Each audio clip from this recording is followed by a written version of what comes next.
ओम शांति।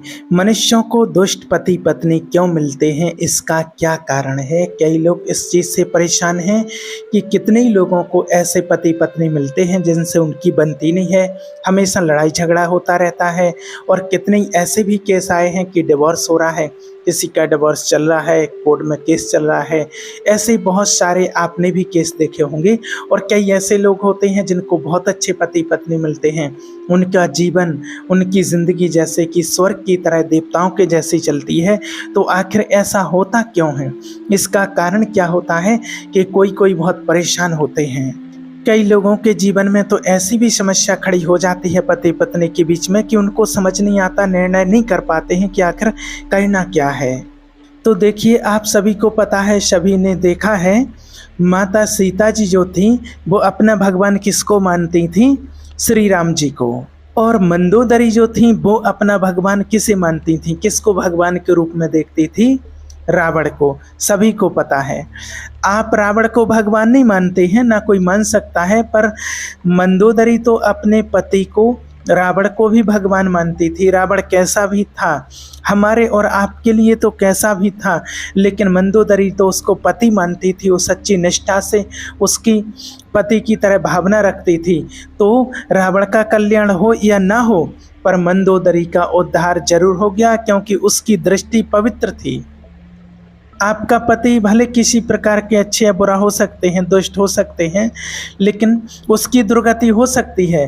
पर आप पतिव्रता हो और आप सच्ची निष्ठा से अपने पति को पति मानती हो, तो आपकी सच्ची निष्ठा से और आपके पतिव्रत धर्म से उसकी भी सद्गति हो जाएगी। और आगे देखिए, बाली की पत्नी का नाम क्या था? तारा। तो बाली क्या भगवान थे? नहीं। पर तारा अपने पति को क्या मानती थी? भगवान। लक्ष्मण जी को उनकी पत्नी क्या मानती थी? भगवान। उर्मिला जी जो थी, अनसुईया माता के पति का अत्रि, और अनसुईया माता अपने पति को क्या मानती थी? भगवान। वो भगवान थे या नहीं, मुद्दा ये नहीं है। उन्होंने सभी ने अपने पति को एक भगवान के रूप में पूजा है, और वो इतने श्रेष्ठ भी थे। हमारे लिए हो सकते, आपके लिए हो सकते नहीं, लेकिन उनके लिए थे। तो कहने का भाव है कि पत्नी के लिए ही अपना जो पति होता है वो अच्छा हो या बुरा हो, वो सर्वश्रेष्ठ होता है, और उसमें सच्ची पतिव्रता नारी बन करके ही रहना होता है। यदि सीता जी के लिए राम भगवान थे, तो मंदोदरी के लिए रावण भी भगवान ही था। वो ऐसे ही समझती थी, माना कि एक पतिव्रता नारी अगर सच्ची निष्ठा से और प्रेम से अगर अपने पति को मानती है, तो वो पति ही उसके लिए सब कुछ होता है। जाकी रही भावना जैसी, प्रभु मूरत देखी तन तैसी। आपका पति गलत आचरण करता है, गलत व्यवहार करता है, आपके साथ गलत करता है, कोई बात नहीं, आप चिंता मत कीजिए। उसके किए की सजा उसको मिलेगी, उससे कोई बच नहीं सकता है। आप उसके चक्कर में क्यों पापी बनते हो? आप अपना भाव रखो, आप अपना कर्म करो, उस पर ध्यान नहीं दो, अपनी श्रद्धा रखो, अपनी निष्ठा रखो। अब देखिए, मंदोदरी के पति जो रावण था, वो दूसरी की, जैसे मान लीजिए माता सीता जी को चुरा करके ले गया। आज दुनिया में अगर कोई पति, किसी का पति अगर किसी स्त्री को चुरा करके ले जाए और अपने घर में रखे, और फिर क्या करें? आपका पति भी अगर किसी दूसरी स्त्री को ले आए तो आप क्या करेंगे? सोचिए आपका क्या हाल होगा। कितना शोर मचा देती, घर में फ़ोन लगा देती और मायके भाग जाती। कितना सारा झगड़ा हो सकता था, तलाक के कागज़ आ जाते 5 मिनट 1 घंटे भर में ही। पर मंदोदरी जो थी, आपके लिए ये नहीं कहते हैं कि अगर आपके पति ऐसा कुछ काम करते हैं, कोई गलत रास्ते पर चलते हैं, तो आप शांत रहें।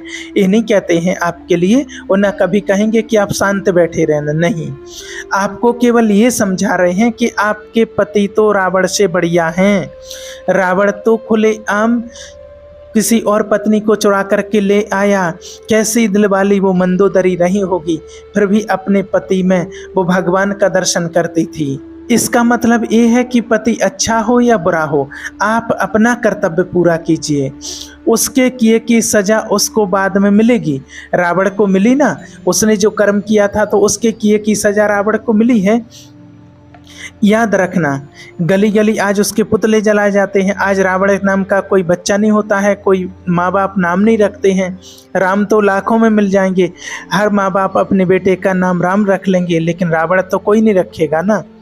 इसलिए नहीं रखेगा क्योंकि दूसरों की पत्नियों पर गंदी दृष्टि रखता था। और मंदोदरी ऐसे पति के साथ रहकर भी वो मंदोदरी जो ऐसे पति के साथ रह कर के भी वो पतिव्रता पंचकन्या में नाम आज मंदोदरी का है। आज दुनिया में जितनी भी पवित्र औरतें हैं, उन स्त्रियों में सबसे पवित्र, उन पवित्र स्त्रियों में एक मंदोदरी का भी नाम है, क्योंकि वो पतिव्रता थी। तो आप भी पतिव्रता बनिए। और जो नारी अपने स्वप्न में भी अपने पति के अलावा किसी और पर पुरुष का चिंतन नहीं करती हैं, उनको पतिव्रता कहते हैं। और रही बात कि आपका पति दुष्ट है, मारता है, गाली देता है, शराब पीता है, आपको सताता है, कोई बात नहीं। आप कभी इस बात पर विचार किया करो कि सिर्फ आपके ही पति ऐसे क्यों हैं।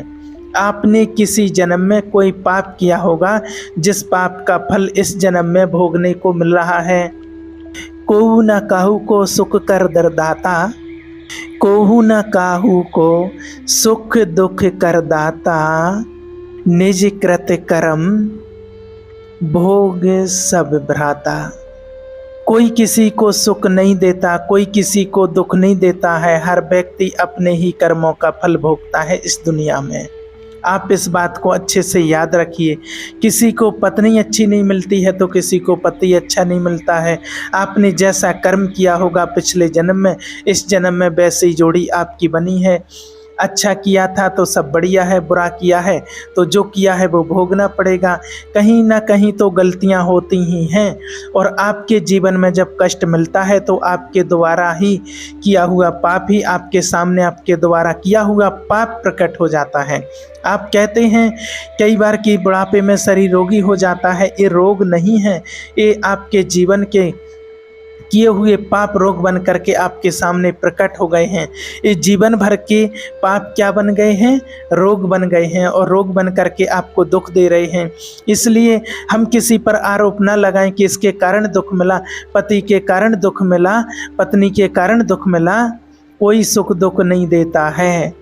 जो हमने निष्कृत कर्म किए हैं उन्हीं कर्मों का फल हमें भोगना पड़ता है, उससे कोई बच नहीं सकता है। जो करेगा जैसा भरेगा वैसा, वैसा ही उसको भरना पड़ता है। पेड़ लगाए बबूल का, आम कहाँ से आए, जो बोया था वही काटोगे। इसलिए आज किसी के साथ अगर आपने गलत किया तो वो अगले जन्म में आप क्या रिश्तेदार बन करके, कोई संबंधी बन करके आपसे बदला लेकर के जरूर आएगा। आपका बदला लेने के लिए उससे कोई बच नहीं सकता है। एक बहन थी, कोई एक स्त्री, और वो एक गुरुजी के पास गई और उन गुरुजी से कहती है कि गुरुजी मेरा पति बहुत मारता है, बहुत सताता है, बहुत परेशान करता है। गुरुजी ने कहा कि रोटी दिया है कि नहीं, खाना दिया कि नहीं। बोले हाँ खाना तो देता है, खिलाता है। बोले तो जाओ अपने घर जाओ। दूसरे दिन फिर आती है, गुरुजी फिर मुझे मारा है। फिर गुरुजी ने कहा भोजन दिया? बोले हाँ हाँ दिया है। गुरुजी से कहा कि गुरुजी ने फिर दूसरे दिन पूछा कि भोजन दिया है कि? बोले हाँ। उसने कहा दिया है। तो फिर गुरुजी ने कहा कि जाओ अपने घर जाओ। तो फिर वो कहने लगी कि नहीं मैं घर नहीं जाऊंगी, मुझे पति ने बहुत मारा है, आप ये बताइए कि मारा क्यों है। तब गुरुजी ने बताया, वो तो त्रिकालज्ञ थे, उन्होंने कहा कि बेटी ये तेरा पति ये पिछले जन्म में तेरा बेटा था, सौतेला बेटा था। इसकी माँ बचपन में मर गई थी, इसके पिता ने दूसरी शादी तुम्हारे संग की और तुम इसकी सौतेली माँ बनी, और तुमने इस पर बड़ा अत्याचार किया था, बहुत अत्याचार किया था। इसको तुमने 2-2 3-3 दिन तक भूखा रखा था, बहुत सताया है इसने, और एक गली गली मोहल्ले में से एक रोटी मांग करके खाता था। जब भी तुम्हें थोड़ा सा गुस्सा आता था अपने बच्चे की गलती पर, वो मारती थी इस बच्चे को, 2 थप्पड़ इस गाल में 4 इसमें, और ये रोता रोता। और इसका जो बाप था वो भी प्यार नहीं करता था क्योंकि वो तुम पर मोहित था, और माँ तुम सौतेली मिल गई। इसकी माँ शरीर छोड़ चुकी थी, मृत्यु हो गई थी इस बच्चे की माँ की। इसलिए कहा जाता है कि किसी को सौतेली माँ ना मिले, और मिले अगर तो सौतेली माँ भी अपने बेटे के जैसा व्यवहार करे। आज समाज में सुनने को मिलता है कि बहुत गलत व्यवहार करती हैं सौतेली माँ सौतेले बेटे के साथ, सारी इंसानियत भूल जाती हैं। अरे आप भी तो एक माँ हो, कहाँ है तुम्हारी ममता? बच्चा पैदा करने से माँ नहीं बनती कि बच्चे को जन्म दिया है तभी माँ बनेगी। माँ के अंदर, स्त्री के अंदर तो ऑलरेडी ही वो महानता होती है, वो भावना होती है, वो माँ के प्रति माँ जैसी भावना, ममता होती है। और जिसके भीतर ममता है, करुणा है, दया है, उसी को माँ कहा जाता है। यदि आप कभी सौतेले बच्चे के पास रहते हो, आपके पास कोई सौतेला बच्चा है इस रिश्ते के बीच में, तो अपने बेटे से भी ज़्यादा उस बेटे से कीजिए, उस बेटे से प्यार कीजिए। नहीं तो सारा जो आप कर रहे हैं वो एक एक दिन का हिसाब लिखा जा रहा है आपका, और उसका हिसाब देना पड़ेगा। अब गुरुजी ने कहा कि इस बच्चे को बहुत मारा था और यही बच्चा अब इस जन्म में तुम्हारा पति बन करके आ गया है।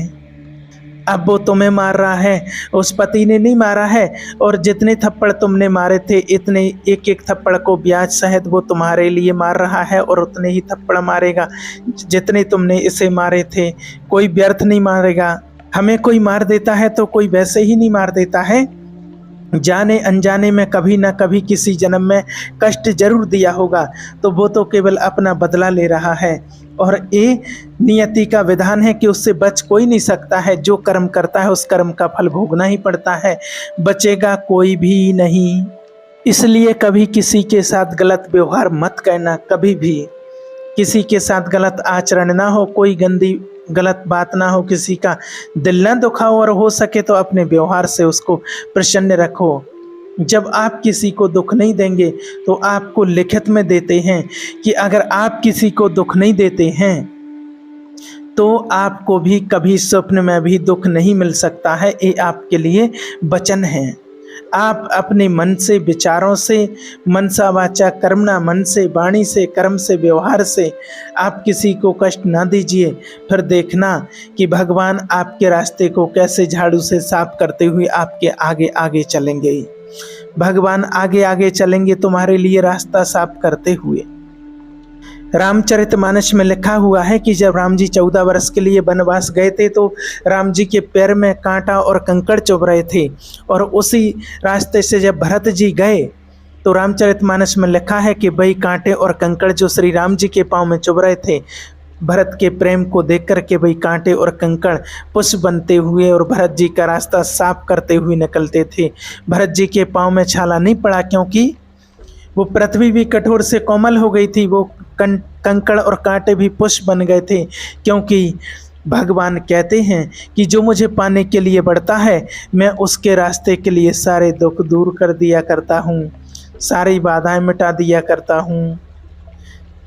इसलिए अपने पति में दृष्टि किसकी रखनी है? पतिव्रता स्त्री होकर के रहना है, पूरी निष्ठा और सच्ची भावना से ही पतिव्रता बन करके रहना है।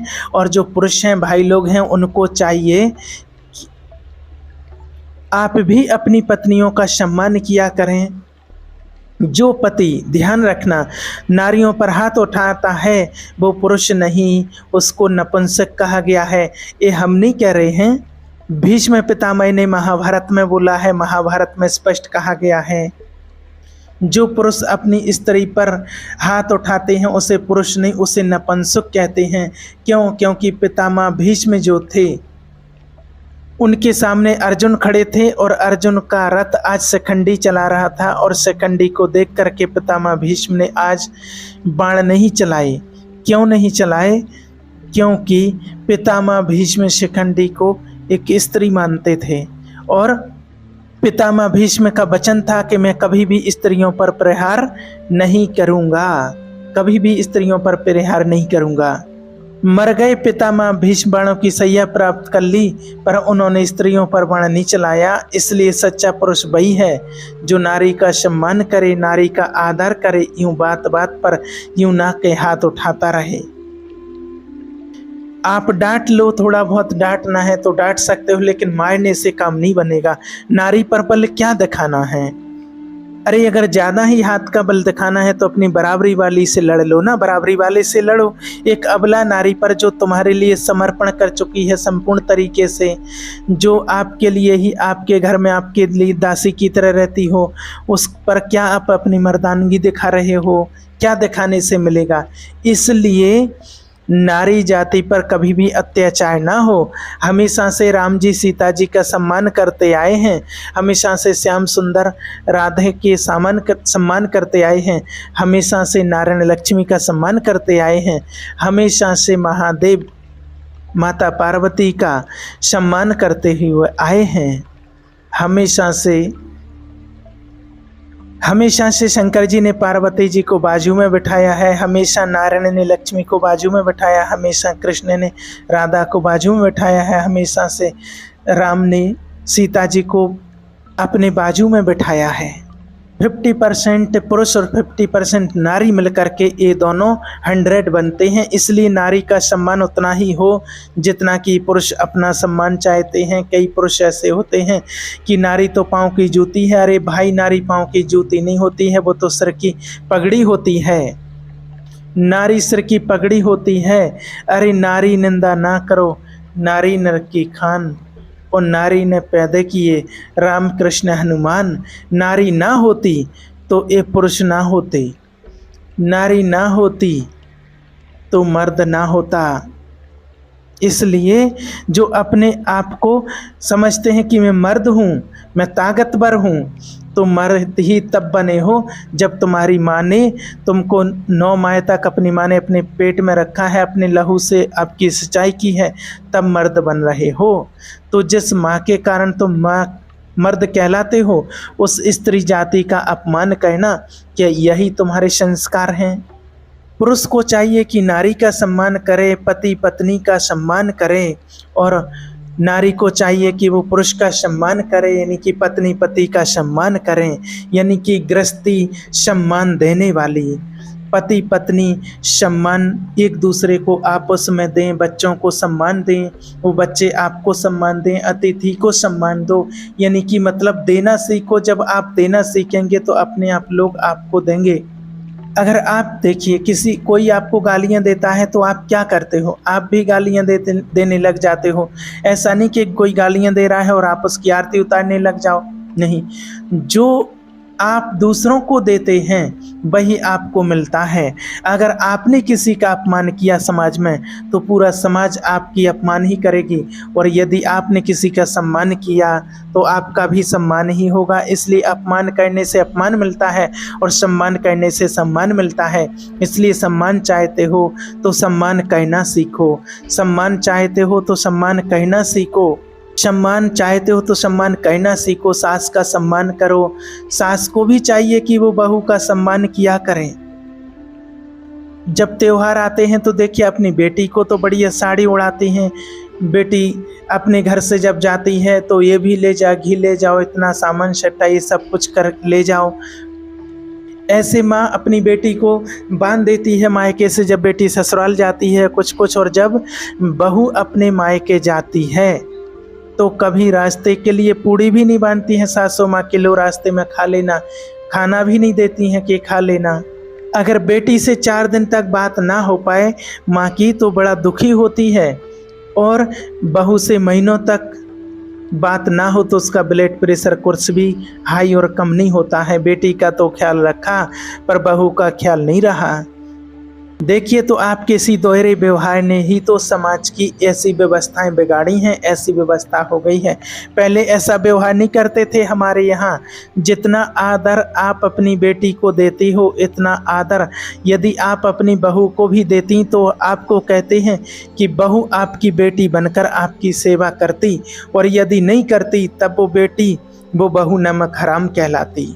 तब आप उसे नमक हराम कहते, लेकिन अभी तो आप उसे देते ही क्या है? बेटी को आपने साड़ी उड़ाई, अरे आपकी बहू आपकी साड़ी की भूखी नहीं है, पर सम्मान तो सबको चाहिए होता है ना, सम्मान तो चाहिए। आप कहीं पर भी जाते हैं, कोई स्टेज पर प्रोग्राम है, वहाँ पर आप जाते हैं तो वहाँ पर आपके लिए एक छोटी सी चुनरी, छोटा सा कपड़ा, छोटा सा कपड़ा आपको उड़ा देते हैं। जो कपड़ा थोड़ा सा या छोटी सी कोई पगड़ी पहना देते या गुलदस्ता आपको दे देते हैं, तो उस कपड़े की, उस पगड़ी की क्या कीमत होती है? कोई ज़्यादा कीमत नहीं होती है। 10-20 रुपये के भी कोई कपड़े ऐसे आते हैं, पर ये 10-20 रुपये का कपड़ा जब आपके गले में डालते हैं तो आपको अच्छा लगता है कि चलो एक कपड़े के इतने से टुकड़े से ही हमारा सम्मान हुआ है। इस बात को याद रखना कि सम्मान करने से सम्मान बढ़ता है। ये कितने रुपए का है, कभी कोई ये नहीं पूछता है कि इसकी कितनी कीमत है इस कपड़े की, कि इसकी ये कीमत होनी चाहिए। परंतु 10-20 रुपये का कपड़ा जब कोई सम्मान पूर्वक आपको उड़ाए तो यही कपड़ा आपके सम्मान में करोड़ों की तरह बन करके खड़ा हो जाता है। एक करोड़ हो जाता है 10-20 रुपये का कपड़ा। तो आप भी अपनी बहू का एक छोटे से कपड़े से सम्मान कर देती। जैसे बेटी को तो इतना सारा दे दिया है, आप अपनी बहू का 4 महीने से घर पर हैं, मायके में हैं, आप बेटी से रोज बात करते हो और बहू को कभी फ़ोन भी नहीं करते हो कि कैसी हो, जिंदा हो या मर गई हो, है ना। देखिए, हमेशा ताली दोनों हाथ से बजती है कि बहू की जिम्मेवारी है कि सासू माँ की सेवा करनी चाहिए। तो बूढ़े माता पिता की भी जिम्मेवारी है कि वो भी अपने कर्तव्यों का निर्वहन करें, वो भी अपने बच्चों को वही प्यार करें जो अपनी बेटी से करती हो। कई बार ऐसा देखा गया है, माँ बाप को देखा गया है कि दोहरा व्यवहार करते हैं, छोटे बेटे से अलग और बड़े बेटे से अलग। बड़े बेटे से ज़्यादा प्रेम छोटे बेटे से कम प्रेम करते हैं, छोटे बेटे से ज़्यादा बड़े से कम प्रेम करते हैं। ये दोहरा व्यवहार नहीं होना चाहिए और आजकल माँ बाप का यही दोहरा रवैया घर के झगड़े का कारण बन जाता है और समझ नहीं पाते हैं। बराबर प्रेम क्यों नहीं करते? आपकी 2 बहुएं हैं, दोनों का बराबर सम्मान। और जब आपकी बेटी आया करे तो तीनों को बिठाओ, 2 अपनी बहुओं को और बेटी को, और तीनों को अपने जो आपकी हैसियत है 200, 500, 1000 जो आप चाहे कर सकते हैं उतने की साड़ी लाओ और तीनों को एक साथ सम्मान कीजिए। आप अपना बेटी का, आप अपनी बहू का सम्मान बेटी की तरह करोगे तो आपकी बहुएं कहेंगी कि धन्य है मेरी सास, जो हम बेटी और बहुओं में भेद नहीं रखती हैं। और अगर चोरी चोरी दोगे ना, अरे देना है तो सबके सामने दो ना। ऐसे करोगे तो बहुओं के अंदर एक भाव पैदा हो जाता है कि मेरी सास तो मेरे साथ भेदभाव कर रही है, और यही भेदभाव का दृष्टिकोण बाद में नफरत बन जाता है और बाद में यही दुखदाई बन जाता है। यही भेदभाव बाद में, यही भेदभाव क्या बन जाता है? दुखदाई बन जाता है। आप भी अपने समाज में, अपने घर में, अपने परिवार में किसी प्रकार का कोई भेदभाव नहीं रखिएगा, सबसे प्रेम से बोलिएगा। हाँ, जो मुंह पर हो वो ही बोलना है, पीठ पीछे भी कुछ भी नहीं बोलना है। बिल्कुल खुली किताब हो, बुढ़ापा जी लो आनंद से और प्यार करो, सबको प्यार करने के लिए ही आप आ जाओ। क्या नुकसान है आपका, क्या नुकसान होता है उसमें? नफरत की लाठी बिल्कुल तोड़ दो। बहू अपनी सास से प्रेम करे माँ की तरह, और बहू भी अपनी माँ को फ़ोन लगाती है, माँ को कि माँ कैसी हो कैसी हो, और बहू अपनी सास से हालचाल भी नहीं पूछते हैं। गलती कहीं दोनों की होती है तब रिश्ते टूट जाते हैं। इसलिए बहू अपनी गलती सुधारे, वो सास की सेवा माँ की तरह करें और सास की इज्जत माँ की तरह करें, और सास अपनी गलती को सुधारे, अपनी बहू को अपनी बेटी की तरह सम्मान करें, अपनी बेटी की तरह लाड़ प्यार करें, और अपने आप आपका घर नरक से स्वर्ग बन जाएगा। इसलिए हर रिश्तों को अच्छे से जिया करो, खुशी से जिया करो, तालमेल बिठाया करो आपस में। नहीं तो फिर पता नहीं कौन सा रिश्ता कब ख़त्म हो जाए, कोई भरोसा नहीं है। कौन सा रिश्ता कब साथ छोड़ करके चला जाए, कब बुलावा आ जाए। बुलावा आए उसके पहले जी लो, आनंद से रह लो, सेवा कर लो, क्योंकि कल के दिन ये मलाल ना रह जाए कि अरे काश कल पाँव दबा दिए होते, खाना खिला दिया होता, हाल चाल पूछ लिया होता। सेवा कर लो अपने सास ससुर की, अपने माता पिता की, ताकि कल को सास ससुर माता पिता चले गए कोई मलाल रह जाएगा अपने दिल में कि हमने तो उनसे बात ही नहीं कर पाई, एक गिलास उनको पानी भी नहीं पिला पाए हैं। इसलिए ये जिंदगानी है, जी लो इसको, प्यार से जी लो, बहुत अच्छे से जी लो, खुशियों से जी लो। इसलिए कोई चला जाए और मन में किसी प्रकार का मलाल ना रह जाए, कह ना पाए, इसलिए जो भी मन की है आज ही कह देना, क्योंकि भरोसा नहीं है कि कल भी होगा या नहीं होगा, ये किसी का पता नहीं है। प्यार से आप जी लो, क्योंकि प्यार करने के लिए कल हो इसकी कोई गारंटी नहीं है। माँ बाप की सेवा कर लो, उनको भोजन करा दो, पानी पिला दो, क्योंकि कल होगा इसकी कोई गारंटी नहीं ले सकता है। हाँ, इसलिए बहुत प्यार से आपस में पति पत्नी आपस में रहा करो। ओम शांति।